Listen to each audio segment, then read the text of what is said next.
नमस्कार मित्रांनी मैत्रिणींनो, मी हनुमंत आंडे. अतिशय वाऱ्यासारखी वेगाने पसरणारी बातमी सर्वांपर्यंत पोहोचली असेलच, की डिपार्टमेंटल पोलीस सब इन्स्पेक्टर म्हणजेच काय तर DPSIची एक्झाम पुन्हा चालू झालेली आहे. पुन्हा चालू होणार आहे. अर्थातच 2022चा जो शासनाचा जी-आर होता ही परीक्षा रद्द करण्याविषयीचा, तो जी-आर जो आहे तो जी-आरला ओव्हरकम करणारा नवीन जी-आर या संदर्भात नुकताच प्रसिद्ध होतो आहे. पोलीस शिपायापासून सहाय्यक पोलीस उपनिरीक्षक पदासाठी गतिमान पदोन्नतीची संधी उपलब्ध करून देण्यासाठी मर्यादित विभागीय स्पर्धा परीक्षा जी आहे ती अंमलबजावणी यापूर्वी करण्यात येत होती, पण 2022च्या जी-आरने ती परीक्षा रद्द करण्यात आली होती आणि त्याऐवजी 50-50% असा रेशो ठरवण्यात आला होता. पण आता या संदर्भात ह्या सकारात्मक निर्णय झालेला आहे आणि म्हणजे 2023च्या म्हणजे मागणीनुसार पत्राद्वारे विभागीय स्पर्धा परीक्षा जी आहे ती पुन्हा सुरू करण्याचा प्रस्ताव शासनाला सादर करण्यात आला होता.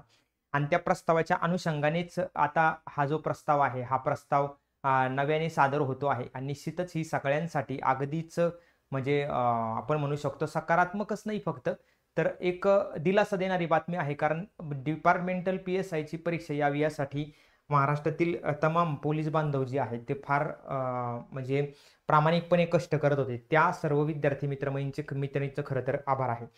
आणि महाराष्ट्र लोकसेवा आयोगातर्फे आता ही परीक्षा जशी आहे तशी घेण्यात येणार आहे. शिपायापासून पोलीस उपनिरीक्षक म्हणजे सहाय्यक पोलीस उपनिरीक्षक या संवर्गातील पात्र उमेदवारांना ही परीक्षा देण्यात येईल, म्हणजे देण्यात येता येईल.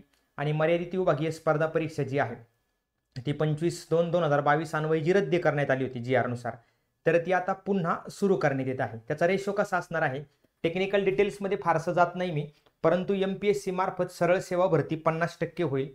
त्यानंतर महाराष्ट्र लोकसेवा आयोगातर्फेच जी डिपार्टमेंटल परीक्षा आपण देत होतो त्यासाठी 25% जागा राखीव राहतील आणि पदोन्नतीसाठी सेवा ज्येष्ठता वगैरे यासाठी 25% जागा ज्या आहेत त्या पुन्हा रिझर्व्ह जे आहेत त्या रिझर्व्ह राहतील.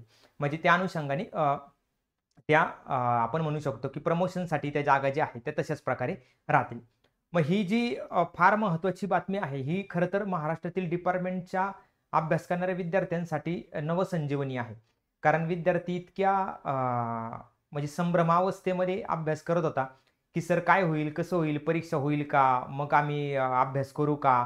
त्या अनुषंगाने आणि नुकतीच आपण शिखर डिपार्टमेंटल PSI 2025ची बॅच पण लॉन्च केली होती. मग विद्यार्थ्यांचं असं म्हणणं होतं, की सर आता नक्की कसं करायचं? अभ्यास होईल का? अभ्यासाने काय साध्य होईल? किंवा मग परीक्षा होईल का? मग कशाप्रकारे होईल? तर परीक्षा होईल का नाही हा आता प्रश्नच उरलेला नाहीये. प्रश्न असा आहे, की ही परीक्षा आता कंटिन्यू चालू राहणार आहे. बरं. मग आता संबंधित वर्षाच्या 1 एप्रिलला तुमचं वय 35 आणि 40 अशी जी काही एज लिमिट आहे ती असणार आहे. पण तो भाग नंतरचा आहे टेक्निकल. पण आज मी फक्त इथं सर्वांना ही आनंदाची बातमी म्हणजे अतिशय प्रेरणादायी बातमी देण्यासाठी इथं उपस्थित आहे फक्त, की आपल्यासाठीचा हा लढा जो आहे खरं तर डिपार्टमेंटच्या लढणाऱ्या सर्व विद्यार्थ्यांनाच फक्त हे श्रेय आहे. बरोबर आणि त्यासोबतच या संदर्भात सकारात्मक ही बातमी आहे, की बाबा आता आपल्याला ही परीक्षा चालू राहणार म्हणजे ह्या संधी चालू राहणार आहेत. म्हणजे खरं तर हा जी-आर फक्त एका परीक्षेपुरता मर्यादित नाही राहिलेला. तर आपल्या सर्वांसाठी हे कायमस्वरूपीचा हा दिलासा आहे. बरं. म्हणजे कायमस्वरूपी हा दिलासा होणार आहे, की बाबा आता आपल्याला ही परीक्षा कायमस्वरूपी देता येईल. म्हणजे एकदा हा जी-आरचा सगळा संदर्भ झाला, की मग त्यानंतर ही परीक्षा कंटिन्युअसली चालू राहील. म्हणजे इथून पुढे 25% पदं ही डिपार्टमेंटल PSIच्या माध्यमातूनच भरली जाणार आहेत. मग त्यामुळे आपल्याला ही जी बॅचेस आहेत, या बॅचेस फार उपयुक्त ठरतील. बाकी त्याच्याबद्दलच्या डिटेल्स आणि या सगळ्या गोष्टी ज्या आहेत, तर आपण थोड्याच दिवसामध्ये जाहीर करूया. सर्वांना ऑल दी बेस्ट. सर्व विद्यार्थ्यांचं मनःपूर्वक आभार. सर्व विद्यार्थ्यांना शुभेच्छा. ज्या विद्यार्थ्यांनी अहोरात्र प्रयत्न केले त्या विद्यार्थ्यांना खरंच दिल से सॅल्यूट आणि जे विद्यार्थी तयारी करत आहेत त्या विद्यार्थ्यांना नम्र सूचना, की बाबा आता मागे पडू नका. आता आपल्याला लढायचं आहे आणि त्या अनुषंगाने पुढे जायचं आहे. धन्यवाद सगळ्यांना. जय हिंद.